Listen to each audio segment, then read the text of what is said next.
Article 29, il y a Constitution et République. Balobi, le domicile est inviolable. Il ne peut y être affecté, le domicile est inviolable. Il ne peut y être effectué de visite ou de perquisition que dans les formes et les conditions prévues par la loi. Ndako ya moto ko violer ya moto ko tango ndenge olingite. Soki oye kotala ye visite to pe boye ko kota yango na ndenge ya justice boye ko luka biloko kuna na kati esengeli salama lolenge mobeko ya mboka esengi. Maître, en attendant de vous retrouver, j'étais en train de lire justement l'article 29 de la Constitution. Ah, merci beaucoup. Donc, article 29 ya bukuli konzi elengeli bongo yango wana moto nyonso oyo akoluka na bokasi komikotisa na ndako na lopango to na biro ya ndeko mosusu to ya mwana mboka mosusu bakolandelaka ye na mbeba oyo tokobengaka violation du domicile, article 69 ya code pénal.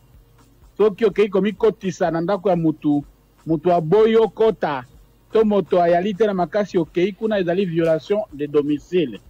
Kasi na bozongeli motuna moye ba auditeur na balandi likambo ya perquisition. Likambo ya perquisition elengelami na mobeko oyo tokobengaka code ya procédure pénale. Code ya procédure pénale na article 22 na yango, code ya procédure pénale na article 22 na yango elobi que officier du ministère public peut procéder à des visites et à des perquisitions au domicile ou à la résidence de l'auteur présumé de l'infraction ou des tiers. Et l'ingi koloba na article 22 que officier du ministère public, donc magistrat, akoki kokende kokota na ndako ya moto olinga te soki eyali pona koluka infraction songolo oyo magistrat asili komona ba indice ezali kopeze likolo ya moto songolo, magistrat akokota kuna pe akokende koluka biala koluka engebene na mbeba oyo moto asali. Kasi soki totangi na article 23, article 23 sikao nde pe siso procédure ya ndenge nini perquisition ekosalemaka. Article 23 elobi, les visites et les perquisitions se font en présence de l'auteur présumé de l'infraction et de la personne au domicile ou à la résidence de laquelle elles ont lieu, à moins qu'il ne soit pas présent ou qu'il refuse d'y assister. Article 23, il y a code de procédure pénale. Allô? Là, Maître Willy Wengabane Kolobela. Article 23, il y a code de procédure pénale et lobby. Ces visites et perquisitions se font en présence de l'auteur présumé de l'infraction et de la personne au domicile ou à la résidence de laquelle elles ont lieu, à moins qu'il ne soit pas présent ou qu'il refuse d'y assister. Article 23, il y a code de procédure pénale au maître Bandeko Tangelabiso. On va le retrouver parce que le plus important pour nous, c'est de tirer au clair, de dire ce que prévoit la loi. Allô, maître? C'est ça, Balobi. Visite aux perquisitions et Sengeli Salama. Na présence, il y a moto au bakeko, voilà, au bakeko perquisitionné ndakunaye, auteur de l'infraction et de la personne au domicile ou à la résidence de laquelle elles ont lieu, à moins qu'il ne soit pas présent ou qu'il refuse d'y assister. Voilà. À moins qu'il y ait Aboya. Topé moko aboya. Ozala. Tosuki sawana. Totiko tanga article 23. Il y a code de procédure pénale. Tomeki kolimbola yangope. O avancer sika. Voilà, donc article ENA et lobby soki mokonzi ya justice akani kosala la perquisition na ye esengele salema en présence ya présumé auteur ya infraction pe na kati ya ndako na esengele azala présent. Donc eza likambo mpenza ya motu ya makasi pe Cour suprême de justice kala tango banaki kolandela makambo wana ba perquisition esi eloba likambo wana pe na botali bakambo ba perquisition elobaki ke soki moto oyo balingi basala perquisition epai na ye aboyi eyali eloko ya motuya penza pe batribunal nyonso bacour supreme de justice nyonso esila kotelemela likambo ya bapreuve oyo bakoopose moto soki perquisition esalamaki na absence na ye. Alors, pour le cas présent, les concernés se sont plaints à travers leur délégué Toloba Bongo, avocat, Tokoy Koloba Nini, exactement par rapport à Makambo et Salamaki Lobi. Bon, Makambo et la perquisition etali Makambo Boluki ba preuve. Or preuve nyonso esengeli ezwama peza la opposé na moto oyo bazotia yango na charge na ye na présence na ye pote awanga na eloko moko te.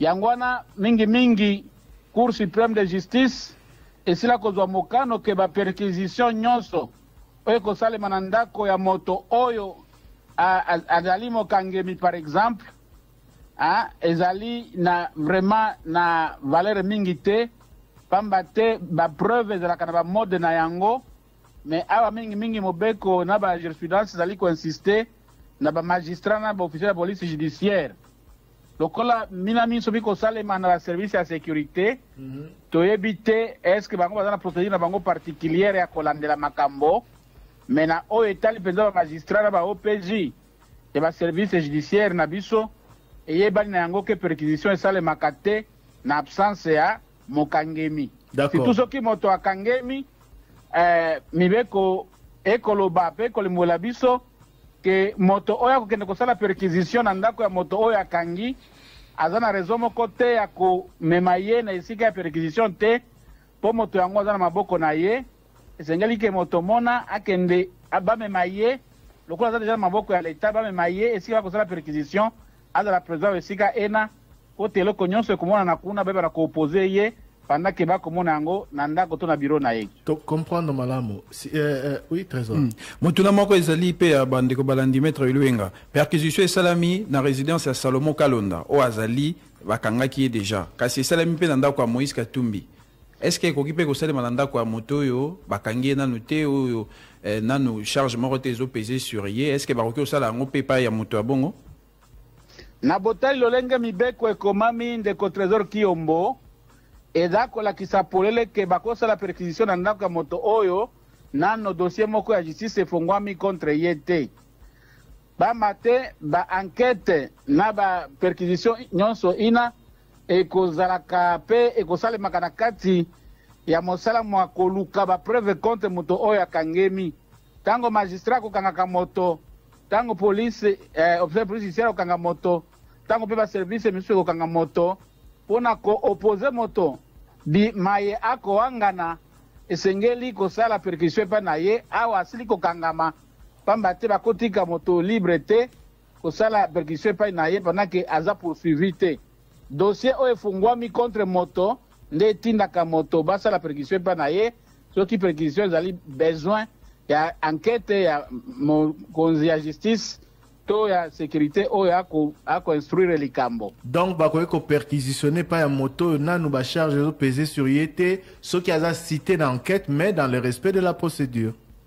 Dans le respect de la procédure de Thierry Kambundi bakoki kosala perquisition pa ya moto mobeko autorisé yango mais sengeli ke dossier ezala kofongwama ba charge pe eyebana pe ba charge enande ebana komema mosambisi na ba enquête oyo perquisition ezali lioko ya lolenge ya kosala enquête pona koluka bosolo na likambo oyo batie na mutu na ye pote pe awanga na likambo te to batala soki ya solo mai bafundaki ye mazali ya solo to mazali ya lokuta engebene na mai bakoki kozwa epai na ye en présence na ye.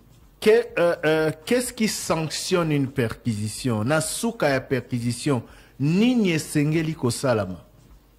Perquisition bo eloko yoko ya enquête eloko sanctionnaka yango zali officier oyo akei kosala perquisition officier de police judiciaire magistrat to enquêteur songolo asengeli ko dresser procès verbal procès verbal ya conseil ya maye akutani na yango kuna ya biye amoni kuna biye bizali molongo na infraction na mbeba oyo bakoluka pamba te moto akokita akosala perquisition akodresse procès verbal ya bakopo te ya balutu te ya bagilete te me akosala bobele procès verbal ya constat ya bomoni biloko bina biye akendaki koluka na lolenge ya kufandisa accusation oyo alingi ati yango na mutu ya moto pote amema ye na bosambisami bwa likolo pe mpe ba juge procès verbal oui et constat pe procès verbal wana oui esengeli ezala contresigné na moto oyo bakendaki koperquisitionne na ndako na ye ceux qui azali bien évidemment présent na lieu ya perquisition ceux qui ba autorisé qui est azala na lolenge oyo otangi dur maître Willy Wenga ceux qui moto azali na prison to bakangie juge oyo apesi instruction to OPJ azali na obligation ya koya na ye na esika oyo bazali ko perquisitionner po ye moko pe atala lolenge makambo ezali koleka sikoyo boye basali liste ya biloko bakuti sans que moto wana ya landi te lolenge oyo sengi na mibeko valeur nini ezali par exemple na ba élément de preuve oyo bako trouver en l'absence ya moto oyo il fallait qu'il y a zala na esika o perquisition salami ndeko ozeba nzanza bosambisami esukaka na OPJ te esukaka na magistrat ya parquet te bosambisami bokendaka ti na tribunal mpe na esika inso moto oyo basambisaki ye na OPJ to na magistrat to basambisaki ye na eloko songolo to basalaki enquête na ndako na ye na absence na ye to baopozaki ye eloko songolo oyo mpo na ye yali ya ye te to azokoreconnaitre yango te. En tout cas, devant l'instance nyonso oyo esika koleka pona kosamba dans le cadre droit de la défense, azali na droit ya koboya kondima to ba juridiction ya likolo ezali na pouvoir wana ya koapprécier preuve. Parce que moto apprécier ka preuve na suka na yango ezali juge. Juge na mto koapprécier preuve oyo ministère public akomemela ye, juge na koapprécier preuve oyo police azwaki sur terrain na tanga perquisition, juge ne akopesa ya na suka ke eloko oyo bazwaki na perquisition elaki eloko oyo ezomaki na lolenge ya mibeko na lolenge ya botosi procédure wana ezaka etumba ya suka pe kuna baavocat bakozala obligatoirement devant le juge. Les avocats seront là quand bien même que partout esengeli bazala atako bakoko soto miratano bakokutana yango dans les cas d'espèces soki likambo yango bakoloba ezali bongo. Merci mingi maître Willy Wenga pour na éclairage au PCBISO sur Oyo Mobeko et Lobby concernant perquisition à la demande ou en répondant à la question d'un de nos auditeurs ou aux questions de nos auditeurs parce que bazaki mingi bazongeli likambola. Merci na yo. Merci na limboje bango ndenge mibeko elengeli pona biso. Pamba te wana kande ekimela batu banso mobeko. Merci beaucoup maître Bomoko suka ya poso ela munayo. Merci bino banso pe lokola. Voilà.